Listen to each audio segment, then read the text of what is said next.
yoo ati garuu didde ani mana gurguradha jedhe. Jaran ani maal balleesse maali badiin kan koo maali kana fide.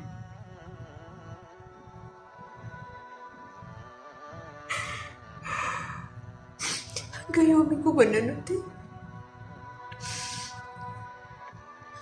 Assalamualaikum warahmatullahi wabarakatuh. Akkam jirtu naga keessanii fayyaa keessanii isin jechaan illee naga jira alhamdulillah galatti hojjettoota kabajamtuu kiyya. Assalamualaikum warahmatullahi wabarakatuh. Jirtu akkam naga keessanii fayyaa keessanii warroonni hin jajjabeessa jirtan baay'ee takkan galatooma YouTube keenya guddisaa jirtanii guddadhaa isinin jenna. Har'ammoo akkuma beekamu HIT guddaatu ba'ee HIT guddaan isa harkaa ba'e.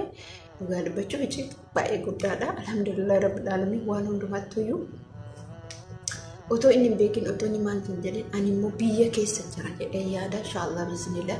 Isinuu maal jettu isinuu akkam jettu isinin jechuu barbaada. Sah biyya keessa jira otoo inni hin beekin. Garummoo yoo ati galuu diddee mana kan kee gurguradha. Mootummaan diigaa jira. Manni namootatu hiyyeessuu diigameetiin ala bayaan jira. Badhee bulaa jira. Ati galuu diddee ati YouTube filattee ati TikTok filattee ati ana caalaa daran jara sanitti jirta. Naaf yeroo qabdu yeroo kee bakka biraatti guddaa. Yeroo kee TikTok irratti guddaa yeroo jaran ani tokkoffaa dhugaa rabbii isinin jedha TikTok yoo jabaatte waan ana irratti gadhiisu ji'a keessatti yookiin viidiyoo takka lama jechuudha. TikTok liifii seenii liifii gubbaa yaanu YouTube tana yeroo qabaatteetu iyyuu miti jechuudha. Yeroo maayyuu qabu yeroo ani qabaadhee TikTok irra taa'ullee hin jiru. Namni beekuu dandeetee TikTok keellee maqaan isaa kanuma. Manni jechuun namoonni illee itanii guyyaatti viidiyoo meeqa gadhiisa fooloo meeqa qaba gadhee fooloowwansi meeqa qaba wanta akkasii hin jedhu. Namni garuu waa sababa jechuudha. Maaltu jira duuba gurbaa kanaa jechuudha. Maaltu deemaa jira maaltu ta'aa jira. Maaltu ta'amaa jira. Ana barri kana dhibe maal dhiirumti keenya jijjiirama tokkoon agarsiisu. Yeroo hunda maaliif bakka dubartii jala deemu mana hoo maaltu walitti fide. Maaltu gurgurachuu fide mootummaan hadeegu hadeeguka mootummaan yoo diigee barbareeda isaatu na gammachiisa inni gurguruura jechuudha waan isin ajaa'iburra inni gurguru mootummaan si yoo diigeetu na gammachiisa sababni isaa maalidha inni mallaqa san gurguree bakka biraatti niitii biraa wajjin itti fayyadamuu barbaada mashallah injira wal bira dhaabbanna eessattuu bakka kamittuu teettus deemtus wal bira dhaabbanna ani beetu hin beekta dhiiftuu dhiifta jechuudha. Eessumattuu hin jiru waan akkasii jechuudha. Maal jechuudha mootummaa? Kadhaan daangaa darbe akkasis ta'ullee gaafa dubartiin tokko otoo galiinsarra jirtutti haadha mootummaa gaafa duraa ishee hin beekna waan hundumaayyuu galii ji'a kana ji'a sanii qaxaroon dhugaadha. Ijoollee marabaatirra jira beeka kun gaafa abbaan manaa keessan isin galiif isin kadhatu hin qaxarina. Gaafa jaalalleen keessan galii siin jedhe hin kadhatina. Galtu hoo ijoolleen tokko immoo galtu hoo galti ka halaalatitti galta.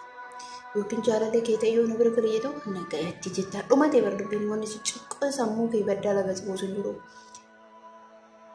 Ani kana dhibee mana gaafa gurgurame eessa gala. Yoo caraqaa ta'e immoo caraqaa sanillee immoo rabbiin irraa siiqaa maaltu gurgurichaa fide. Maaltu bakka kanaan sadarkaa kanaan si ga'uu fide. Dhaamsa kiyya kun yoo kasii ga'u taate mataa qabaattee yoo ka yaaddu taate intantaa kiyyaa miti qilee lixxa. Ana akka namni shururuu jedhee bulchuu kana buluun beeku. Kabajeen kabaja. Nama na kabajeen kabaja. Nama na kabajeen immoo qilee lixxa maal eenyu caale? Eenyu caale? Nama caale jechuudha. Namni nama akka fiititti nama kabaja nama hin qabne immoo maal godhara qilee dabarsa. Maaltu achi si ga'e? Maaltu sadarkaa sanii si ga'e? Wanni hunduu ilaalama. Wanni hunduu ilaalamee sirraa'e. Wanni hunduu wal gorfamee sirraa'e. Wanni hunduu namni gaafa wal bira ga'e waa hundumaayyuu hiika jechuudha fuura jechuudha. Qilleensa wanni furamtu hin jirtu. Qilleensa uumaa tokko wanni dubbiin baay'atu malee wanni hiikamu hin jiru. Namni immoo gaasa diigu malee gaasa ijaaramu hin jiru. Isin galee dubbiin akkasii jechuudha. Faallaa kiyya deemaa jira. Faallaa kiyya dubbataa jechuun jedhu haasaa badaa dubbataa. Yoo dubbate haasaa badaa dubbataa. Yaani namni tokko gaafa rakkoon isaa icciitiin dugda duuba jiraatu waa hedduu haasaa jechuudha. Ana nama hojii akka tinnisu. Immoo wal dheefu. Wal fuuldura dhaabbanna. Bakka kamitti wal fuuldura. Akka amma ijoolleen ammaa kun jechuudha. Bakka akka nama dhiira isa malee hin jirreetti akkasuma maali? Fuudhanii miilli haadha takka jedha. Yoo ati deemte bara keessa caalutu dhufa. Yoo inni deeme keessa caalutu dhufa. Yoo ani deemes kaana caaltutu yoo itti gafee deeme kaana caaltutu isaa dhufa. Bakka bifaa ta'itti, amalaan ta'itti, haalaan ta'itti, qabeenyaan ta'itti jechuudha. Isaa dhuftu yoo ani itti gafee deeme. Yoo inni itti gafee deeme immoo anaaf riskiin fataa jettee jiru gaarii keessa jiraatu naaf dhufuu dandeetti. Jaarsa imaana qabu, jaarsa duniyaa qabu. Rabbiin nama hiruu danda'a. Namni gaafa namatti gafee deemee fi gaafa namatti yoo gafee garaagarummaa qaba jechuudha. Gaafa gaftee deemte hin milkooftu. Gaafa jaalalaan ta'etti immoo duniyaan ta'etan raahaadhaan keessa jiraata. Raahaadhaan akkamitti jiru qalbii fayyaatiin galgala dubbiin hin jiru kan namni dubbiin hin jiru. Achi dhaqxee fideen hin jiru.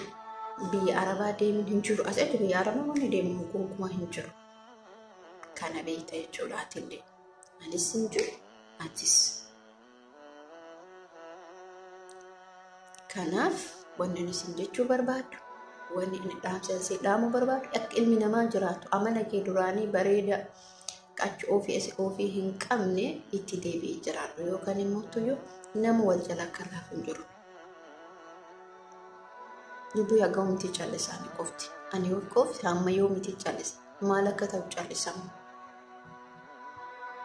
Hin caallisu. Wal fuuldura dhaabbanna. Hin caallisina qabeenya keessan irratti eenyumtuu yoo dhufe hin caallisina.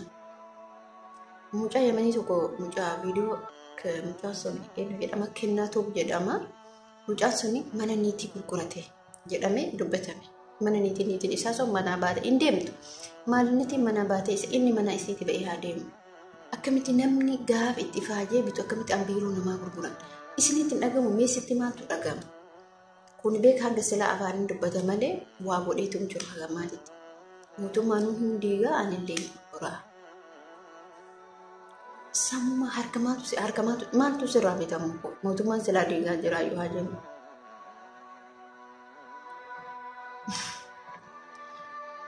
Isin ajaa'iba bara. Isin ajaa'iba. Waan bakka wanni namni keenya itti jiru ani wal jalatti ilaalaa, ani walirraa ilaalaa, ani miidiyaa kana ilaalaa bichaatu nagarra. Isun kanuma bichaatu nagarra. Miidiyaa laaltamoo sil maalumatu kana bakka. Erguma gaaf viidiyoon sun jarana jechuudha dhagaa maaliin isinitti mabeetu. Erguma gaaf viidiyoon sun isa bira ga'eeti maraatu tu jedhe gurbicha. Kim qaba ganna dhiisa. Ani sababa godhachaa jira waan inni godhachaa jiru hin beeku. Duraan akkuma jedhee isinitti nama dhibee. Ani tun akkuma jedhee isinitti nama nama jaalachuuf garatti dhiiftuun qabdu. Lubbuus ija si jaalata, onnee si jaalata, qalbii teetu si jaalata. Nadhiisi jechuun garatti si dhiisuun qabu si jaalata. Deemi jechuun garatti si dhiisee deemuu qabu. Garuu maaltu mana gurgurtaa fide? Maaluma dubbiin achi ga'e? Maaltu si dubbachiise?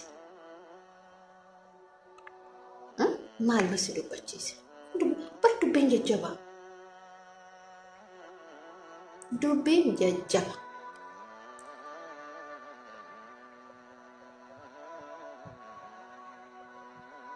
Ani waan dubbadhu qabu. Wanni ani dubbadhu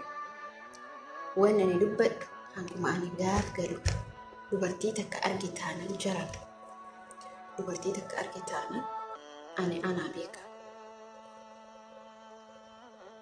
Ani hin jiru ciqiin na bira. Namni gowwaan gaafa dubbate akka hin jaallanne beektanii ani gowwaasan. Akkuma jalqabsu kan dubbadhallee hin jaallanne. Isin galee dhimma inni barbaadee dhimma inni mana yaadatee mana isa gurgurchiisee booda mootuyyoo ani karaa irratti ba'ee inni zanaa jedhee tafuudha isa wajji jiraatee bakka hin jiraamete haga gala gizee gurbaatu jedhan waan isin hima. Gurbaatu haadha manaa isaa hin dhiqattuu hin dibattu jedhee irratti dubartii biraa ta dhiqattu ta dibattu ta faa shittuudhaan of gootee deemtu tanaaf fuudhe. Haati manaa isaatu garuu isa jaalatti isa kabaji yeroo dur gaafa inni duratti isatti dabalamtu immoo akkuma tana urgooftuu wayiiti gaafa kana isii ilma isii kana guddifachuutti goote ta'etti lamchuun kun hojjetaa mootummaati tun ilaalaa kan nyaannaadhaaf itti dabalamte jechuudha isa nyaattee isa qorqitee isa darbuuf jechuudha waan kana seenaa kana dhageettan jechuudha gaafa kaanitti itti kaadee gurbicha tana gatee deemee bakka isii akkasumatti gatee deemee tabbiraaf ta'u jiraataa ture fuudhee dhiirri amma beekanii maal gooti isin fakkaata takka hojii jiraattee oduma haadha manaa qabdu takka hojii jiraatti fakkeenyaaf amma laala nama ammaa kana isa hojii jiraattee ka'ee gaafa kaanitti santuffatee biraa deema santuffatee hin deema santuffatee ka'ee amma sanuma akkuma alaan galee san alumatti baafate isin ilma isii tokkicha guddifattee hin barsiifattee akkasumatti jechuudha isin galee gaafa kaanitti tuni qorqitee mana dhugaatii isa geessitii akka feete hojjetaatee uffata irraa uffatee hojjesiiftee dubartiin tuni gaafa kaanii namichoon hojjetaa mootummaa kan duraan mana keessatti jiru bareedaa jiraatu kun hojii kana gadhiisee sammuun isa lishiri jette jechuudha. Isinii hima dhiira ala keessa likiskistee laf jettuuf isinii dubbadhee beekaa waa'ee gurbaatirraa kaase. Achirraa ka'ee gaafa kaanii inni badheerratti ba'uu eegale. Badheerratti hin bahee gaaf saniitii san tuffatee biraa deemee qaba. Tuni ammallee kaa jiru maduraanii san jiraatu jiru raahaa jiraatu jiru ajaa'ibaa jiraatti. Gaaf kaanii karatti itti dhufte. Karatti itti dhufne manaatti itti dhufe. Balleessan kiyya dhiifa manaa godhee jedhe. Erga wanni taree bakka alaalaa maaliif dura tuffatee biraa deemu dura ta'a akkatti kotteen ijatu tana bee agartanii akkasii hojii kotteen ijataa ta'a. Ijoolleen amma jechuudha ijoolleen amma haadha manaa kabaja qabdu dubartii bifaan bareeda dubartii haala amala isii bareeda dubartii bifaan bareeddee dubartii mootummaa bifaan hin bareeddu haala amala isii bareeda dubartii bultiif taatu dhiiftee badhee keessa deemtu booddeen isii dhugaatii dhuguu mana farsoo deemuu caatii gamamuu jigaaraa aarsuu wantoonni jararraa wanneen jirtu biiraa dhuguu bakka haraqee dhuguu bakka maal saayiree isiin sun tokkoffaa dhaltuun qeensa ofii qorattu ani wallaahi jireenya kiyya irratti dhagaa waan isinitti himaa ijoollee shamarran akka jaalatan jaaladha kana jibbitan na jibba wallaahi dhalaa qeensa ofii kana qorattu malee waan takka jechuun jiraa miti amma qeensa ofii kana qeensa fidanii gubbarratti bakka dhalaa akkasii malee uumaa jibbeen bu'uun feetannaan jedhama. Jiruuman kiyya irratti ergaa biyya arabaa kana bahee akkas arge. Hinjiraa miti qeensa kana fakkaatu hinjiraa miti. Dhalaa waan akkasii fudhattu malee isimaaf du'a jibba bakka. Isimaaf du'a. Intalata akka miidiyaa kanarratti isii takka hin argame. Akkas harakaata kana godha. Maal isiniin godha billaalee akka keenya kanatti yoo deemtan maal qaba? Tiitu namaa yoo guddatte. Hin jaaladhoon immoo wallaahi dhasee waan hin beeku. Akkasitti dhalaa keessa godhatu. Isii san immoo amma waan isa ajaa'ibu dubartoonni arabaa kun beeka akka nama kenna san hin beekne namni kenna barama hin beekne jedhee likkii tare. Isin galee hin beeknaa jedhee likkii tare. Akkamitti hin beekna jedhee likkii tare. Qeensa jechuudha. Qeensuma kana akka nama isaanis hin godhatan. Amma dubartiin mana keessa akka bultii kun agartanii dubartiin mana arabaa kun uummata adii kun wallaan amma namtiin tiyya kun akka godhatanii fakkaata. Gabaabaa godhatte gaafa akkas ogguru jiru yoo ta'e hiriyoota wal arguu gabaabama kana jira. Likki bakka qeensuma tanaan akkana dhufe maatu kana dhiirri bakka dubartii kana tana jaalatti. Taazzaba ana dubarlee taazzaba. Dubartii amma akkas kottee kana godhatanii qis maal isinii godhu dhiirri akkas jaalatti booda dhiirri isii dubartii akkasii jala deemtu atilee akkasii isinitti agartee waa nyaattus waa dhugdu hundumaa qabeenyi kee hundi kanumatti dhufa tokkoffaa alaa nyaatta lamaffaa kanatti meeshaa bitta sadaffaa mataatti bitta arfaffaa uffata isiiti bakka kana guyyarraa yoon qayyarii ija isiititti meekaappii jedhama jimmii jedhama jaankaa jedhama kana atiin bittaa duniyaa qabeenyi kee allaqa. Dhumatee jira. Maalirree dhiirti jireenya taatu dhiira harakaata akkanaan barbaadu. Dhiira wantoota akkanaan godhatan hin barbaanne. dhiirri bultii nama dubartiin ama qaroomtee jette bara ijoolleen dubartiillee dhiira bultiif ta'u laallatti ka yaada qabu filatti. Ka bifaan filattu amma beekaa ka bifa qabu hin jiru. Har'a guyyaa kana galgala har'a kan jumaadha miti. Iddoo bishaanii deemne ijoollee lama wayii arge takka kiristaana takka musliima arge. Wallaahi dhasee waan nagarramee dadhabe. Isaa namni hin jiraa lafa kanarra. Keessattuu immoo ijoollee kiristaanaa wanni qabu hin jiru. Wallaahi billaahi ijoollee kiristaanaa akka isaan qalbii qaban gonkumaa hin jiran. Dhalaan musliimaa qalbii haga isaanii qabdu. Maalirratti jedha beektanii? Mucattii sun itti heerumtee na ajaa'ibee dadhabe. Intalli ni bareeddi. Intalli burtukaana wayiiti gabaabduu burtukaanii wayiiti. Mucaan walitti dhufan. Takka musliima isinii jedhe ijoollee lama. Jarri hiriyaa turan. Mucaalleen hiriyaa turanii jarri lachuu hiriyaadha. Maaliif isinii jedhe? Wallaahi ani mucattii san hin dinqisiifadhe kiristaana san jechuudha. Maaliif jireenya ofii barbaaddi waan ta'eef? Isinii galee bakka jireenya isii barbaaddi. Bifa maalirraa gooti? Ijoollee sodachuu ka dubaraa silaa akka musliimaa sana mudhiin isa akkana cabuu jettee baay'ee namatti tolti. Ani isheetu na dubbisee bakka maaliif ani bishaan ijoollee hojii bishaan keessa daakaa jira. Isheen achumaan dhuftee namni kun beekaa nama ofii kan hin soqa. Achi iddoo bishaanii sanatti dhuftee daa'ima qaban jara bichaa jara namaaf orba jaartii akkasitti dhufanii qaama jarallee iddoo bishaanii sana dhufanii achumatti midhattee na beeytee jennaan Oromoo ta'uu biyya beeytee achitti dhuftee na dubbiste. Hin galateeffadhe. Garuu mucattii kiristaanaa san jechuudha. Abbaa manaa ishee likki fakkaata. Garuu immoo amala qabaa. Amala qabeessa. Isin immoo burtukaana wayiiti. Burtukaana agartanii burtukaana jedhani. Maaliif isin jedhe beektaa? Dubartiin dhiira xaaraatu soixxe. Dhiira dalagatu soixxe. Dhiira bultiif taatu soixxe malee dhiira bakka gizemaaf jaakettaa talattee gizemaaf fuula ibsattee jettu abadan hin soixxu. Abadan hin soixxu. Isin galee kanaaf hordoftoota kabajamtoota kee kana hunda aariitiin baddaa laga bu'ee viidiyoo kana waraabee jechuudha. Garuu isinillee koomentii naa barreessaa. Waan namni kun mana kanatti yaade ani hin beeku. Hammuma deemuuf asitti na ejjattee jirti jechuudha. Asumatti kokkee kanatti na ejjattee jirti. Kan isin jechuu barbaada viidiyoo keessatti. Eesaa ama viidiyoo biraatti walitti deemte.